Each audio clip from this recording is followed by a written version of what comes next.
Target student of the ইয়ারটা হোক। আচ্ছা, তোমরা হঠাৎ এত বদলে গেলে কি করে? মানে পড়াশুনো, পরীক্ষা, ভালো রেজাল্ট, এগুলো তো কোনোদিনই তোমাদের সিলেবাসে ছিল না।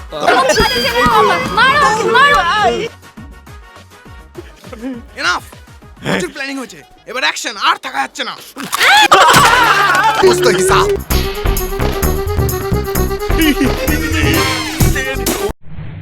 তোমরা তো মিডিয়া সায়েন্সের ছাত্র। হ্যাঁ স্যার। বিক্রমপুরে একটা 150 বছরের পুরনো রাজবাড়ি আছে, আচ্ছা, তার ইতিহাস নিয়ে একটা ডকুমেন্টারি করতে পারবে?